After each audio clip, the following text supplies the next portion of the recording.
এর নবীর উম্মতের দল পয়গম্বরের একজন সাহাবী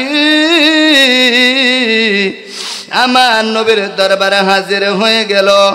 আয়েশা বলে, পয়গম্বর, দুনিয়ার জমিনে আমার সৎ ব্যবহার পাওয়ার হকদার সবচাইতে বেশি কে? মায়ার নবী বললেন, তোমার মা। ওই সাহাবী দ্বিতীয়বার জিজ্ঞাসা করলেন, নবী তারপরে কে? মায়ার নবী বললেন, তোমার মা। ওই সাহাবী পুনরায় জিজ্ঞাসা করে, নবী তারপরে কে? মায়ার নবী বললেন, তোমার মা। ওই সাহাবী চতুর্থবার জিজ্ঞাসা করলেন, নবী তারপরে কে? মায়ার নবী বললেন, তোমার বাবা। এ শিক্ষিত সমাজের মুসলমান, এ বিরুদ্ধে বাবাজি বুঝে থাকলে বলুন, মায়ার নবী মার কথা বললেন কয়বার? বাবার কথা বললেন কয়বার? এ নবীর উম্মতের দল মায়ার নবী মার কথা কেন তিনবার বললেন? ওই যে মুফাসসিরে কেরাম লেখেন, মুফাসসিরে কেরাম লেখেন, ও যুবক ভাই দিলের কান দিয়ে শোনো, মুফাসসিরে কেরাম লেখেন, তোমার আমার মা তোমার আমার জন্য বড় বড় তিনটা কষ্ট করেছেন। কয়টা কষ্ট? তিনটা কষ্ট। ওই মা সন্তানের জন্য এক নাম্বার কষ্ট,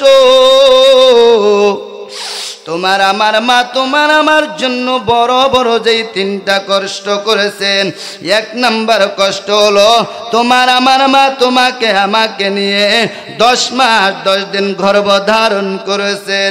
ওই তোমার আমার মা কত কষ্ট করেছে জানো নি? তোমার আমার মা 10 মাস 10 দিন ধরে শান্তিতে এক জায়গায় বসে থাকতে পারে নাই, শান্তিতে এক জায়গায় দাঁড়ায় থাকতে পারে নাই, শান্তিতে এক জায়গায় শুয়েও থাকতে পারে নাই।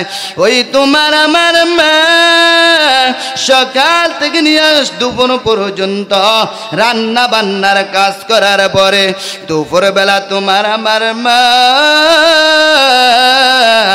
তোমার আমার বাবা তোমার আমার দাদি সহ একসাথে যখন খাবার খেতে বসেছেন, সবাই বড় আরামের খাবার খায়, মজাদার খাবার খায়। হঠাৎ করে তুমি আমি তোমার আমার মার পেটের ভিতরে একটা লাথি মেরেছিলাম। তোমার আমার মা আর সহ্য করতে পারে নাই, তোমার আমার মা খাবারে প্লেট সামনে রেখে উঠে চলে গেল। তোমার আমার দাদি ডাক দেয়া কই, ও বউ তুমি কি খাবার খাইবা না? তোমার আমার মা তখন তোমার আমার দোষ না দেয়া বলে, শাশুড়ি আম্মা জান আপনি খাবার খান, আমি একটু পরে খাবার খাবো। ওই তোমার আমার মা সারাদিন পরিশ্রম করার পরে কষ্ট করার পরে রাত্রে বেলা যখন একটু আরাম করতে গেলেন, হঠাৎ করে তুমি আমি তোমার মার পেটের ভিতরে একটা লাথি মেরেছিলাম। তোমার আমার মা লজ্জা চিৎকার করতে পারে না, কারণ ঘরের ভেতরে মানুষ আছে। তোমার আমার গামা বিছনা থেকে উইটা ঘরের পালা ধরে ধরে হাঁটতেছে। তোমার আমার বাবা ডাক দা বলো, বিবি শ্যাম তুমি কি ঘুমাইবা না? তোমার আমার মা তখন তোমার আমার দৌড় দেয় না, বলে স্বামী আপনি ঘুমান, আমি একটু পরেই ঘুমাবো। এই জন্য মায়ার নবী বলেন, সন্তানের জন্য মার এক নাম্বার কষ্ট হলো 10 মাস 10 দিন গর্ভধারণ করার কষ্ট। ওই যে মুফাসসির কেরাম বলেন, সন্তানের জন্য মার 2 নাম্বার কষ্ট হলো প্রসব বেদনার যন্ত্রণা। এর যুবক ওই তুমি আমি যখন দুনিয়ার জমিনে এসেছিলাম, তোমার আমার মাকে রক্তের সাগরে ভাসায়া এরপরে দুনিয়ার জমিনে এসেছিলাম। ওই তোমার আমার মা কত কষ্ট পেয়েছে জানো নি? তোমার আমার মার যখন প্রসব বেদনা যখন শুরু হয়ে গেছিল, 7 আসমান 7 জমিন তখন তোমার আমার মার মাথার উপরে ছিল। তোমার আমার মা কত কষ্ট পেয়েছে জানো নি? ওই তোমার আমার মার তখন কোনো দুনিয়ার কোনো হোশ ছিল না। তোমার আমার মা তোমার আমার বাবাকে ডাক দা বলে, স্বামী এই সন্তান প্রসব করতে গিয়া মনে হয় আমি আর বাঁচব না, আমি দুনিয়ার জমিন থেকে বিদায় নিয়ে চলে যেতে হবে। স্বামী আমার জীবনে আমি আপনার খেদমত করতে পারি নাই, আমি যদি মারা যাই আপনি আমাকে ক্ষমা করে দেন, আপনি আমাকে মাফ করে দেন, আর আমার সন্তানটার দিকে আপনি সুনজর রাখবেন। তোমার আমার বাবা তখন ডাক দা বলে, বিবি সাহেব তুমি তো আমার মনে কোনো কষ্ট দাও না, তুমি আমার খেদমত পরিপূর্ণভাবে করেছ। তোমার আমার বাবা ডাক দে বলেছিল, বিবি সাহেব আমি তোমাকে ক্ষমা করে দিয়েছি, আমি তোমাকে মাফ করে দিয়েছি, তুমিও আমাকে ক্ষমা করে দিও। এর যুবক ভাই ওই মুফাসসির কেরাম বলেন, তোমার আমার মা তোমার আমার জন্য 3 নাম্বার যে কষ্টটা করেছেন, তুমি আমি যখন দুনিয়ার জমিনে এসেছিলাম একমাত্র মার স্তন দুধ ছাড়া আর কোনো কিছুই খেতে পারতাম না, ঠিক কিনা? তুমি আমি যখন দুনিয়ার জমিনে এসেছিলাম তোমার আমার মার 1 মণ নয় 2 মণ নয় 3 মণ নয় 32 মণ দুধ পান করেছিলাম। এরে তুলা কাছে এলাকার যুবক ভাই, ও বোলার মানুষ, ও বোলার যুবক ভাই, ওই মা বাবার হক কখনো আদায় করতে পারবে না। ওই মায়ার নবীর একজন সাহাবী দৌড়ায়া আমার নবীর দরবারে হাজির হয়ে গেছে। হাজির হইয়া বলে, পয়গম্বর আমি আমার মার হক আদায় করে ফেলেছি। মায়ার নবী বলেন, কিভাবে তুমি তোমার মার হক আদায় করে ফেলেছ? ওই সাহাবী বলে, পয়গম্বর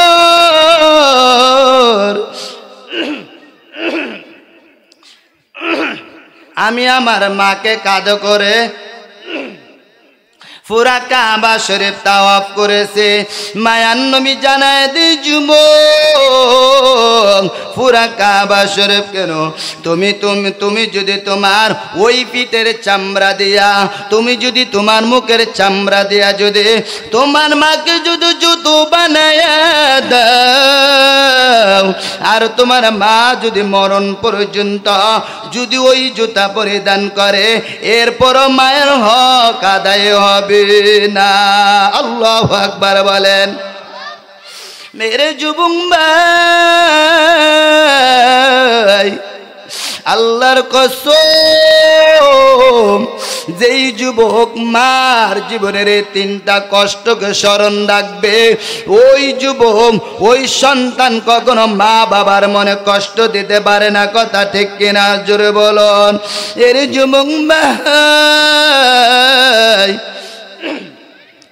আজকে যখন অনেক জায়গা বয়ান করতে যাই, ওই যে কাশিয়া রিয়াজুল ইসলাম সাহেবের মাদ্রাসায় যখন বয়ান করতে গেলাম, হাত ধরে এক মুরব্বী বলল, হুজুর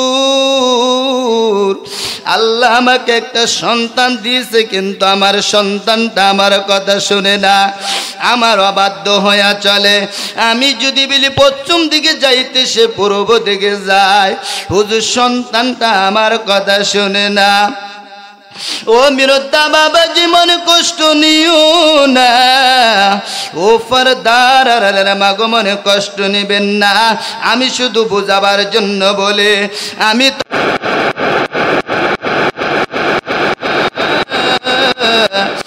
আপনার সন্তান বড় হয়ে আপনার অবাধ্য হওয়ার পেছনে অবশ্যই আপনার দুর্বলতা আছে, কথা ঠিক কিনা জোরে বলুন। সন্তান বড় হলে সন্তানের উপর মা বাবার যেমন হক আছে, সন্তান যখন দুনিয়ার জমিনে আসে, সন্তান দুনিয়ার জমিনে আসার সাথে সাথে মা বাবার উপর সন্তানের 3টা হক আছে। মা বাবা যদি সন্তানের 3টা হক যদি আদায় করতে পারে, অবশ্যই সন্তান বড় হয়ে মা বাবার অবাধ্য হবে না। এ বিরুদ্ধা বাবাজি, সন্তানের উপর মা বাবার যে 3টা হক, 1 নম্বর হক হলো সন্তান যখন দুনিয়ার জমিনে ভূমিষ্ঠ হবে, সন্তানের ডান কানে আজান আর বাম কানে ইকামত দেওয়া লাগবে। এরে নবীর উম্মতের দল, আপনি যদি আপনার সন্তান দুনিয়ার জমিনে ভূমিষ্ঠ হওয়ার সাথে সাথে সন্তানের ডান কানে আজান আর বাম কানে ইকামত দিতে পারেন, ইনশাআল্লাহ আপনার এই সন্তান বড় হয়ে নাস্তিক হওয়ার আশঙ্কা নাই। এর যুবক ভাই, ওই যে সারা বিশ্বের বেঈমানেরা চিন্তা করে করে দেখলো, মুসলমানের মাথায় টুপি নাই, মুসলমানের সন্তানের মুখে দাড়ি নাই, মুসলমানের সন্তান নামাজ পড়ে না। এসো নবীন আল্লাহর পথ সংগঠনের সকল যুবকেরা তো আর কি করে না, মাথায় টুপি নাই, মুখে দাড়ি নাই।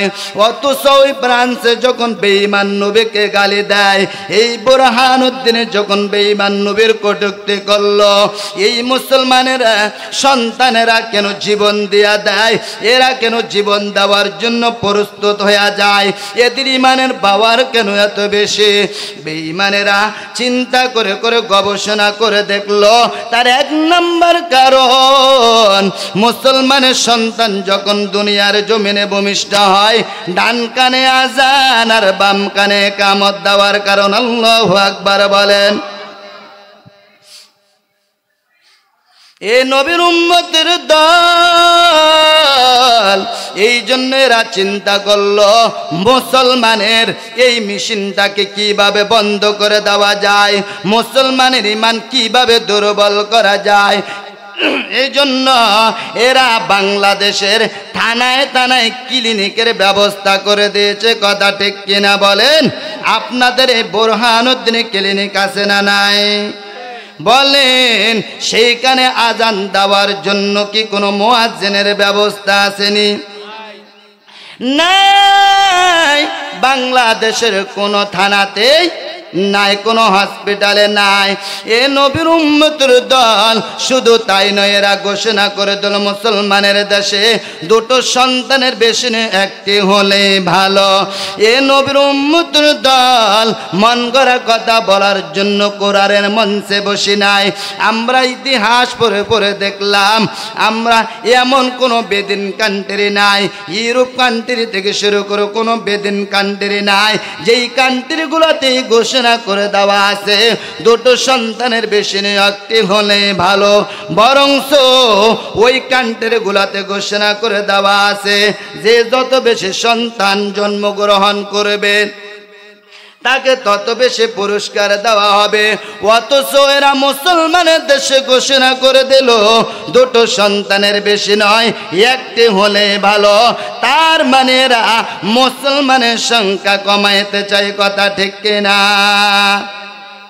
মুসলমানি বুয়াদে গরদান হাদান আনানে কোন বদসতে খাজাদান গর্বসরন আদমি সাবুদে আদমিরা আদমিয়াতে লাজমাস।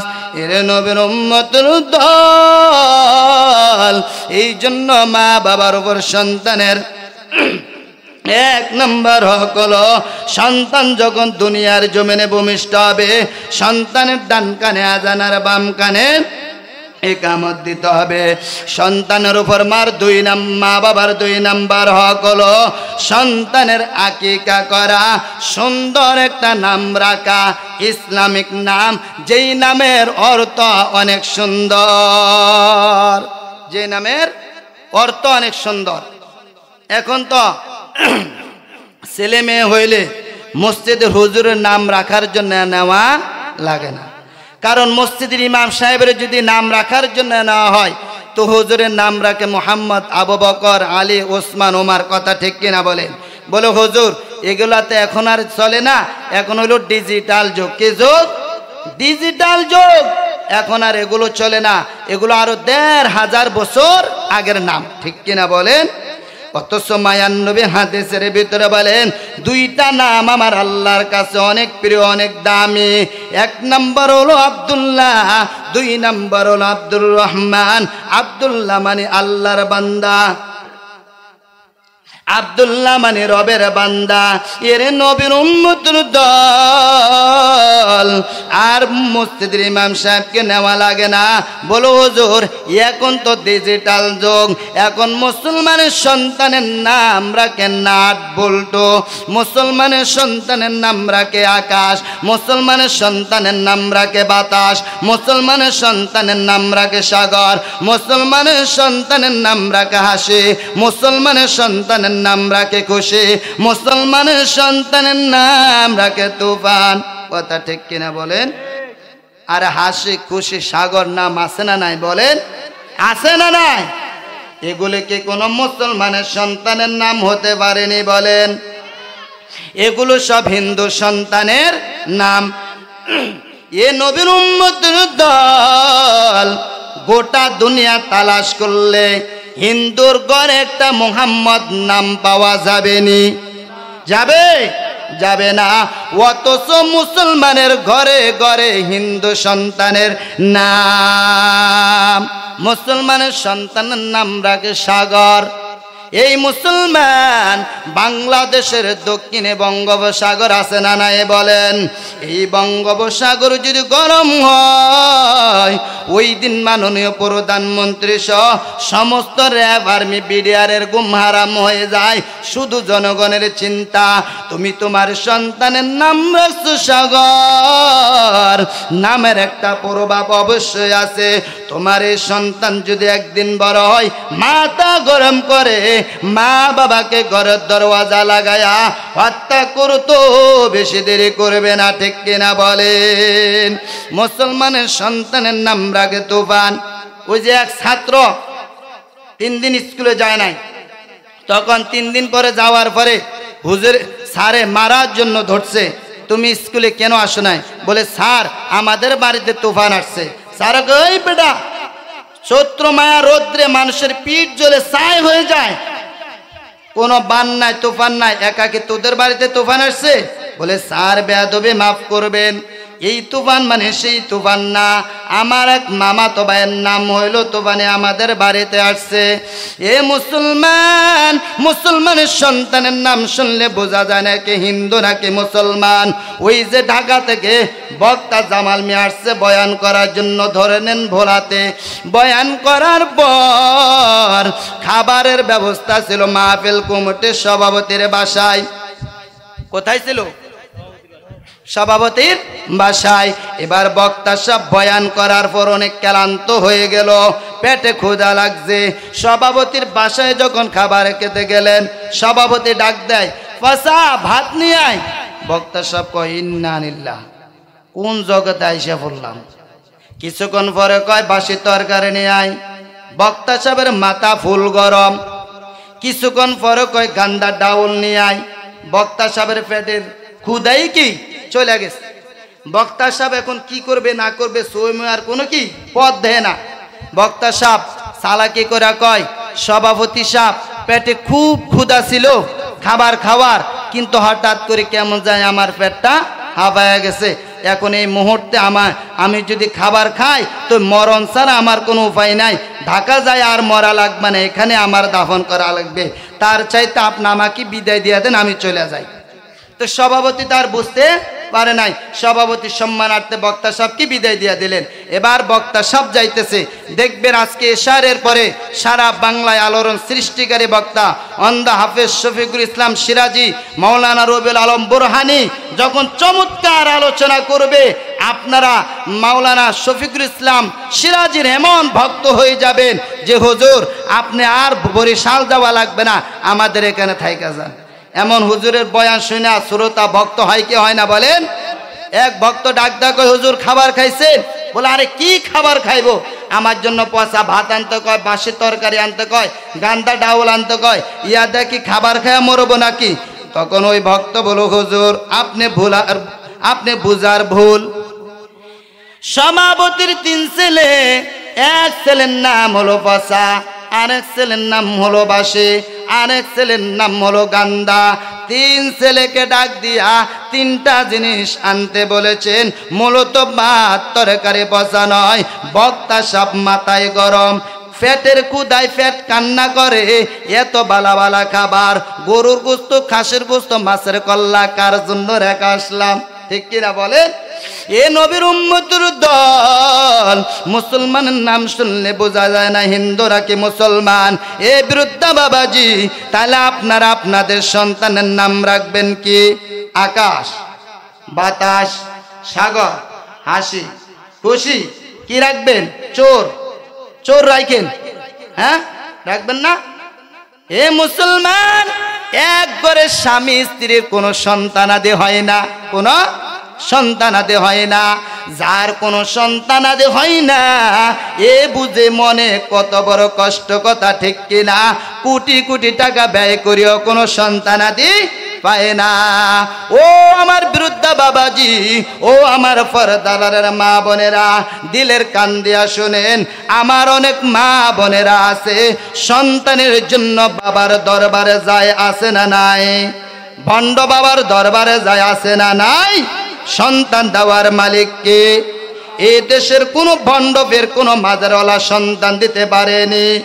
এই মুসলমান, কোন মাজারওয়ালা কোন ভণ্ড যদি সন্তান দিতে পারতো, বাংলার জমিনে কোনো হিজরা খোঁজ করে পাওয়া যেত না। এ নবীর উম্মতের দল, আমার অনেক মা বোনের আছে না বুইজা বাবার দরবারে যায়, চট্টগ্রাম দরবারে যায়, বাবার দরবারে যাইয়া কোপালটাকে এভাবে টাকায়া বলে, বাবা গো নিশা, বাবা গো নিশা, ঘর সালাম বাড়ি সালাম, তোর কি মায়া লাগে না? বাবা গো নিশা, দিয়ালা দিয়ালা দিয়ালা। ইমান আছে না না গেছে বলেন? আছে না গেছে? বাবার কয় দিয়া দিত। এ নবীর উম্মতের দল, এই জন্যই তো বলি, পীর পূজা যে কথা, মূর্তি পূজা সে কথা, পীর পূজা যে কথা, মূর্তি পূজা সে কথা, মাজার পূজা যে কথা, দুর্গা পূজা সে কথা, মাজার পূজা যে কথা, দুর্গা পূজা সে কথা। পীরের পায়ে সেজদা করবা যারা, মোশে কয়ে কবরে যাইবা তারা। আল্লাহর ঘরে সেজদা করবা যারা, ঈমান নিয়ে জান্নাতে যাইবা তারা। কথা ঠিক কিনা জোরে বলুন। এ মুসলমান, হিন্দুরা মূর্তি বানায় কি দিয়া? হ্যাঁ, কুটা দিয়া। ভিতরে সব খের, উপরে মাটির লেপ, 2 ঠ্যাঙের সিপাই দেয় বাস। এর নাম মূর্তি। এর নাম কি? এর নাম মূর্তি। করে তারা ভক্তি, পাইতো তারা মুক্তি। এর নাম মূর্তি। করে তারা ভক্তি, পাইতো তারা মুক্তি। কথা ঠিক কিনা? হিন্দুরা মূর্তিরে সেজদা করে, হিন্দুরা মুশরিক। মুসলমান কবরে সেজদা করে, মুসলমান মুশরিক। কোনো ব্যবধান নাই। কথা ঠিক কিনা? দয়াল বাবা বন্ড বাবা লাগে আমার ডর, দয়াল বাবা বন্ড বাবা লাগে আমার ডর। ফেরেশতারা হান্দাই দিব কয়বরের ভিতর বাবা, ফেরেশতারা হান্দাই দিব কয়বরের ভিতর। কথা ঠিক কিনা বলে? এ মা বোনেরা, বাবার দরবার থেকে, ভণ্ড পীরের দরবার থেকে সাবধান। এই দেশের হক্কানি পীর আছে আমার শায়েকে সর্বনাই কথা ঠিক কিনা